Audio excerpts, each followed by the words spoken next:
Alright, hello fun and welcome back to my Fallout 4 Mod Spotlight series, where today we are having a look at the AnotherOne 6P62 mod, which is being made by Glorious Warrior. And what this glorious little piece of work looks to add into the game is a fun new heavy machine gun in the form of the 6P62. And this is a pretty wonderful, though quite bulky gun, but for good reason we'll get to in a little bit. But first, let's jump on over here and have a look at what all exactly we are getting with the 6P62, which in its most basic and standard form will do 90 damage with a 50 caliber round, with a firing rate of 46, range of 119, accuracy of 71 for a very hefty weight of 29.5. That is quite a lot.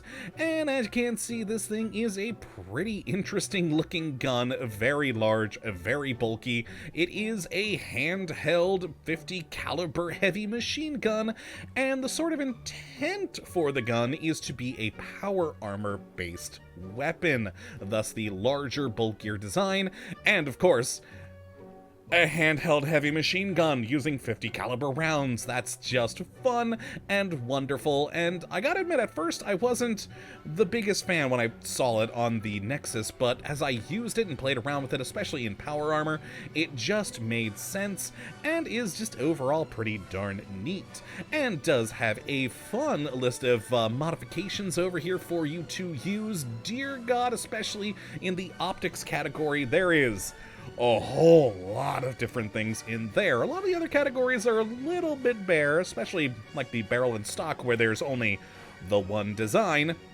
But in the optics category, at the very least, you are going to get quite a lot of great options. And between the receivers and the damage modifier down here, oh boy, you can make this thing incredibly powerful. We're talking upwards, actually even more, than 500 damage per shot. From the base 90, though of course you can see I'm doing a little bit more than that right now because of the different perks required for some of these mods. Good times indeed. Now, as for how you do get your hands on one of these things, well, first and foremost, you are going to need a prerequisite mod, that being the Robco Patcher mod. And with that installed, you can find this in a couple of ways. First and foremost, there is one out in the world that you can find and fix. And specifically, you'll find it during the quest line, I'm forgetting what it's called right now, to find the Lost Brotherhood of Steel recon team. You'll discover, next to one of them, a broken version of one of these guns, which once you do have in hand, you can take over to any chemistry station, and you can see we have the restoration here. And if you've got the broken gun and broken magazine and a ball-peen hammer, you can turn it in to your very own 6P62. Now, besides that, you will also find these on Brotherhood of Steel power armor soldiers, as well as in Institute, as well as Brotherhood of Steel vendors. Not entirely sure why the Institute has them, but, I mean, that's on the Nexus, so, you know, I'll roll with it. Now, the big reason we have these in a lot of Brotherhood of Steel stuff is actually really fun. I always love when mod makers do actually create a little bit of lore to make their gun make sense in the world, and the lore for this one is basically that this was an experimental pre-war weapon used by the diplomatic mission of the USSR, and many years later, some Brotherhood of Steel techs found them and started replicating them specifically for their power-armored soldiers, because again, it's kind of the point of this gun. It's to be a really big, heavy, handheld machine gun for your power-armored troops. Let's go ahead and grab my two modified versions here, because we're actually going to have to default switch over to one of them because of one of the modifications, of course, switching up to add optics. We've had that issue in the past. If we don't have one out, we won't see the optics. So let's head on to the workbench here and take a look at what modifications we do get overall. Now, in the first category here for receivers, it's pretty typical stuff in here. You're going to have your standard, your light frame, etc. And then you're going to get into some pretty advanced receivers here for both semi-automatic fire, using, of course, rifleman perk, and also fully automatic with the commando perk. And that's how you're going to get some of these insane numbers over here, because you are going to need all the way up to rank 5 of those to actually, you know, do their thing. So for this one, for instance, I got it up to 564 damage. This thing is incredibly powerful. It's great. Now in the barrel and stock category, like I mentioned before, they do only have the one singular item, which is a little bit sad, but oh well. In the magazine, we've got either a 14 or 22 round magazine. Then we have the iron sights on this thing, where we have either the standard iron sights, but then you can actually add one of 2 different rails onto this gun, either a dovetail or iron sight rail, whichever you do prefer. And once you do have that installed, that will actually open up the optics category, where, my god, look at all the things. We have a ton of red dots, hollow sights, reflex scopes, and down to some more traditional optical scopes down here. Just so many things, and I love it. A ton of great options in there.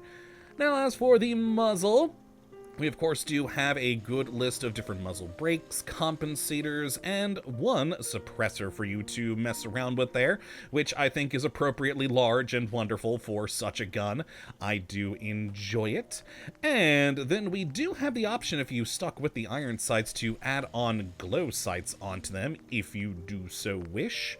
And then finally, we have the damage modifier category, and my usual complaint about this, since it has no requirements or perks, it feels a little cheaty, but hey, you do you and enjoy, and add anywhere from a no modifier to a plus 90% to give yourself, oh boy, a crap load of damage.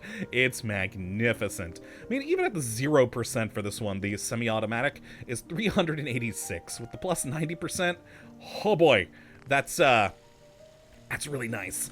And yeah, that's it for the modifications there. So let us take a look at this thing in action. Switch back to the standard model here and take some shots.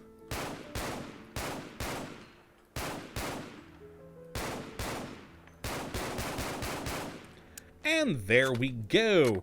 Good sound to it, good reload animation. The hipfire is, you know, can get very inaccurate because, well, 50 caliber gun hip firing, not the greatest. But, you know, aiming down sight is pretty good and controllable. Overall, the kick is surprisingly low, probably due to the fact that this is a gigantically bulky gun. So even firing off all 14 of those rounds, we only went uncontrolled from about there to there. So yeah, not that bad at all. So it'll be easy to keep on target if you are decent at aiming. Not bad in the slightest. Now let's take a look at our suppressed version here first and foremost. Again, with that 564 damage, so much. And a good ACOG sight on there.